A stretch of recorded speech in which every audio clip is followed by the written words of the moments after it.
Good morning बच्चों। आज हम क्लास 9th में हिंदी व्याकरण में समास पढ़ाने जा रहे हैं और जिससे आपको समास को समझने में बहुत आसानी होगी। मैंने इसको बहुत ही सरल विधि में समझाने का आप लोगों को प्रयास किया है। हम सबसे पहले आते हैं समास का शाब्दिक अर्थ। समास का शाब्दिक अर्थ होता है छोटा करना या संक्षिप्त करना। और समास मेरे हिसाब से समास मतलब समान, मास मतलब अर्थ रखने वाला। समास का अर्थ हुआ छोटा या संक्षिप्त रूप से समान अर्थ रखने वाले शब्द को हम समास कहते हैं। अब देखिए समास क्या है? दो या दो से अधिक शब्दों के मेल से। समास क्या है? दो या दो से अधिक शब्दों के मेल से जो एक नया शब्द बनता है या तीसरा शब्द बनता है उसे हम समास कहते हैं या समस्त पद कहते हैं या समासिक पद कहते हैं। फिर से यहाँ देख लीजिए, समास क्या है? दो या दो से अधिक शब्दों के मेल से जब एक नया शब्द बनाया जाता है तो उस शब्द रचना विधि को समास रचना कहा जाता है। जैसे स्नान के लिए घर। अब ये या तो हम इतना बड़ा लिखें स्नान के लिए घर, लेकिन सेम अर्थ में, उसी अर्थ में हम क्या लिख सकते हैं इसको? स्नान गृह। क्लियर? दूसरा, घोड़े पर सवार। घोड़े पर सवार को हम क्या लिख सकते हैं? घोड़सवार। क्लियर? अब आइए समास का अर्थ। परस्पर संबंध रखने वाले दो या दो से अधिक संबंधों के संयोग को क्या कहते हैं? समास कहते हैं। परस्पर संबंध रखने वाले दो या दो से अधिक शब्दों के संयोग को हम क्या कहते हैं? समास कहते हैं। समास रचना, देखिए जब किसी समास की रचना होती है तो समास रचना में दो पद होते हैं। दो पद में एक पूर्व पद होता है, एक उत्तर पद होता है। पूर्व पद क्या है? जो किसी भी समास में समास विग्रह करने के बाद जो शब्द पहले आएगा, जो पद पहले आएगा वो पूर्व पद होगा, जो पद बाद में आएगा वो उत्तर पद होगा। तो यही दो पद मिल करके, पूर्व पद और उत्तर पद मिल करके जब एक नया शब्द बनाते हैं तो नया शब्द या तीसरा शब्द बनाते हैं, उसी को हम क्या कहते हैं? समस्त पद कहते हैं या समासिक पद कहते हैं या उसी को हम समास कहते हैं। यहाँ पे देखिए हमने समझाया है समास रचना में दो शब्द या पद होते हैं। दो शब्द या पद होते हैं। पहले पद को पूर्व पद और दूसरे पद को उत्तर पद, तथा इन दोनों पदों से मिलकर जो नया शब्द बनता है समस्त पद कहलाता है। इसको हम समासिक पद भी कहते हैं या समास कहते हैं। जैसे पूर्व पद, उत्तर पद और समस्त पद। यहाँ क्या है? ये पूर्व पद है, ये उत्तर पद है, ये समस्त पद है या समासिक पद है या समास है, इसको कर सकते हैं। 10 है जिसके आनन को हम क्या लिख सकते हैं? दशानन। राजा का पुत्र के साथ क्या लिख सकते हैं? राजपुत्र। देखिए इसका भी वही अर्थ है जो इन दोनों को मिलाने से हो रहा है। इसलिए समास का अर्थ क्या कर सकते हैं? छोटा करना या संक्षिप्त करना, लेकिन उसके अर्थों में कोई परिवर्तन ना होना। उसी के बाद एक आता है, अब इसकी बात क्या आता है? समास विग्रह। जब हम किसी भी समास को एकदम एग्जैक्ट बताएं कौन सा समास है, तो उसके लिए मुझे समास विग्रह करना बहुत आवश्यक है। बिना समास विग्रह किए हुए हम सही समास नहीं बता सकते। तो क्या है समास विग्रह?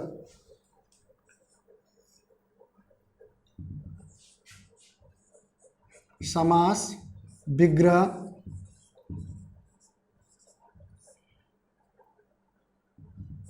का मतलब क्या होता है? विग्रह का मतलब होता है अलग करना। जब हम समस्त या समासिक पद या समास के पूर्व पदों में विभाजित कर दें, पदों में, उसके पूर्व पदों में मतलब पूर्व पद है उत्तर पद में, तो उस प्रक्रिया को क्या कहते हैं? हम समास कहते हैं। जब समस्त पद के सभी पद अलग कर दिए जाएं, यानी कि जब समस्त पद के सभी पद अलग कर दिए जाएं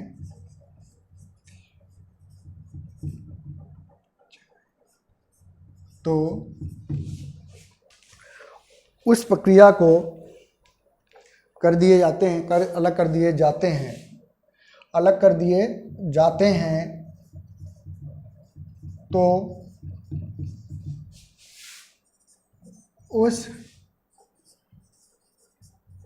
प्रक्रिया को समास विग्रह कहते हैं। जैसे पीतांबर,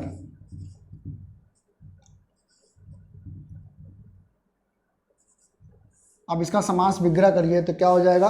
पीला है वस्त्र जिसका,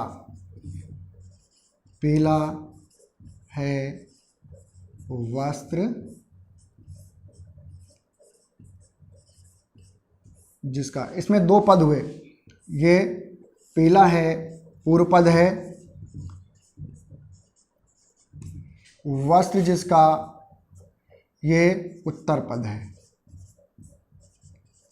हमने आपको पहले ही समझा दिया है कि पूर्व पद एंड उत्तर पद मिलाने से जो तीसरा शब्द बनता है, यानी इन दोनों को, ये पूर्व पद और प्लस उत्तर पद मिलाने से जो तीसरा शब्द बना पीतांबर, यही समास है या समासिक पद है या समस्त पद है। और इसको उसके पूर्व पदों में विभाजित कर देना क्या कहलाता है? समास विग्रह कहलाता है। समास प्रक्रिया नेक्स्ट आती है समास प्रक्रिया के निर्माण। हिंदी में समास प्रक्रिया के 3 निर्माण हैं। मुख्य रूप से 3 निर्माण क्या है?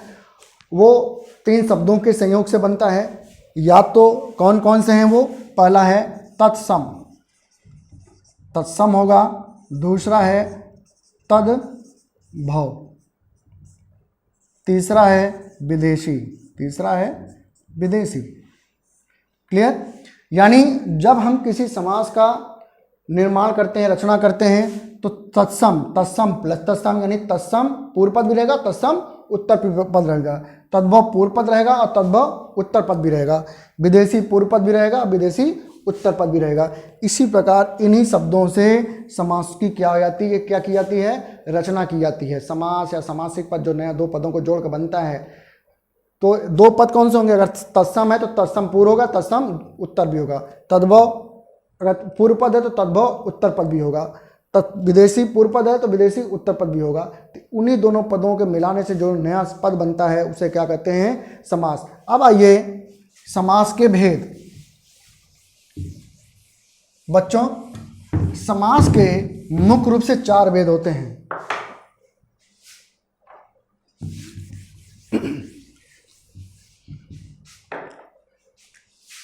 समास, पहले मैं बना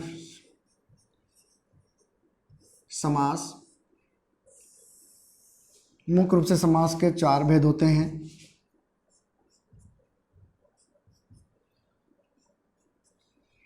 पहला कौन सा है? तत्पुरुष। पहला है तत्पुरुष समास, दूसरा है बहुब्रीहि,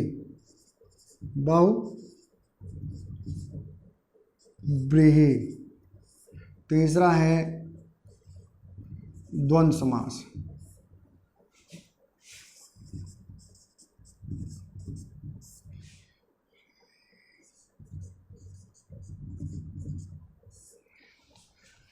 पहला तत्पुरुष समास है, दूसरा है बहुब्रीहि समास है और तीसरा है द्वंद्व समास। और आपका चौथा आता है अव्ययी भाव।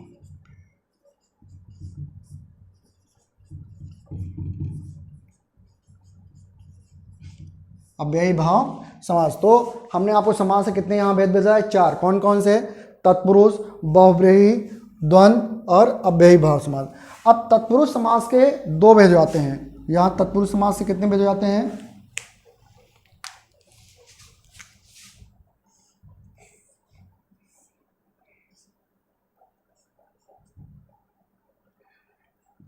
एक तो हो जाएगा द्विग समास, फिर कर्मधारय समास,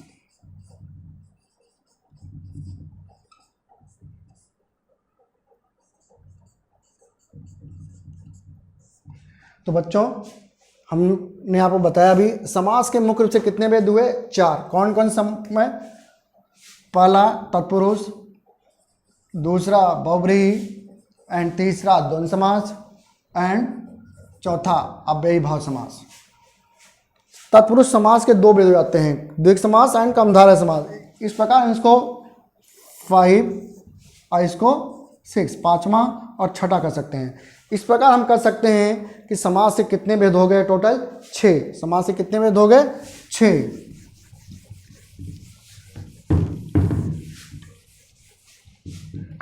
यहां हम डाल सकते हैं समास के भेद।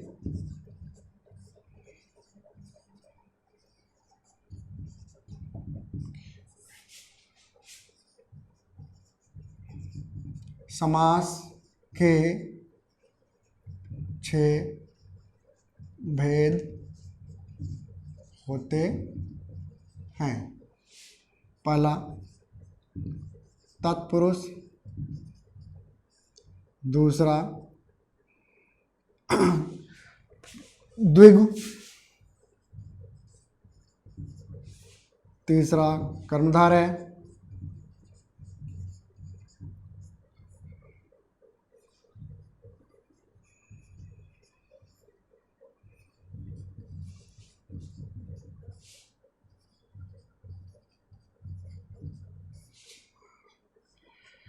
चौथा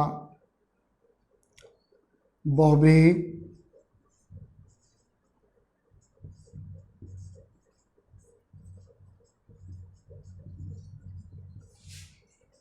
पांचवा द्वंद्व समास, छठा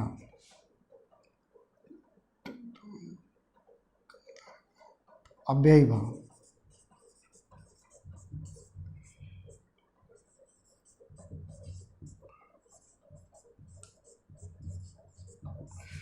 तो बच्चों समास से कितने भेद हुए? तो मुख्य रूप से 6। कौन कौन से? तत्पुरुष समास, द्विग समास, कर्मधारय समास, बहुव्रीहि समास, द्वंद्व समास एंड अव्ययी भाव समास। इसमें से जो समास जो 3 बिल्कुल इजी हैं, हम पहले उसको लेके चलते हैं। एक बहुव्रीहि, द्विग और द्वंद्व। तो आज हम सबसे पहले आपको क्या समझाएंगे? बहुव्रीहि समास। बहुव्रीहि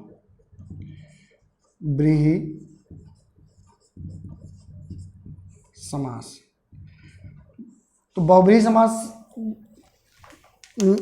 उसे कहते हैं, क्यों बहुव्रीहि समास उसे कहते हैं? ऐसा समास जिसका न तो पूर्व पद प्रधान हो न द्वितीय पद प्रधान हो, बल्कि कोई तीसरा पद प्रधान होता है, तो उसे हम क्या कहते हैं? बहुव्रीहि समास। करिए, ऐसा समास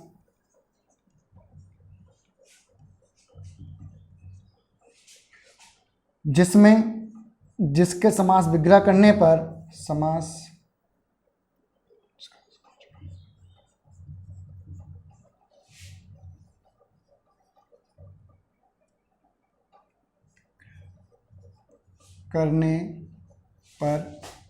न पूर्व पद प्रधान हो, न पूर्व पद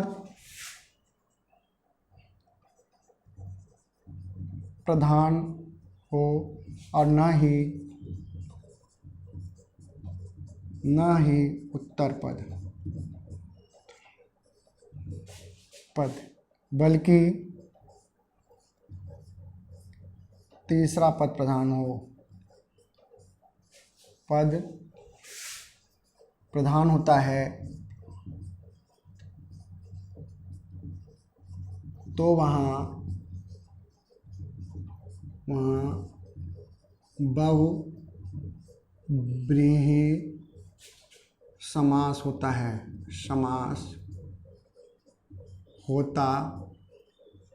है। जैसे त्रिलोचन।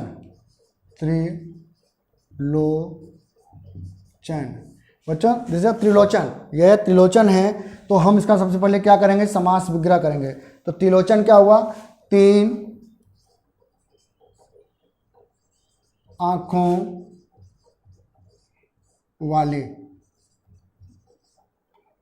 वाले या वाला तो यहाँ 3 एक पूर्व पद हुआ, आंखों वाले द्वितीय पद हुआ। ये क्या है? पूर्व पद है और ये उत्तर पद है। तो मैंने कहा जिसका न तो पूर्व पद प्रधान हो न उत्तर पद प्रधान हो, बल्कि क्या हो जाए, यहाँ अगर अर्थात लगा दीजिए तो उत्तर आपको मिल जाएगा शिव, अर्थात शिव, यानी तीसरा पद हो गया। कौन सा पद हो गया? ये तीसरा पद।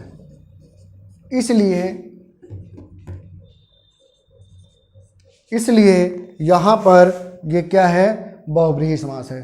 फिर समझ लीजिए कि ऐसा समास जिसका न तो पूर्व पद प्रधान हो न द्वितीय पद प्रधान हो, बल्कि किसी तीसरे पद की प्रधानता होती है, तो वहाँ पर बहुव्रीहि समास होता है।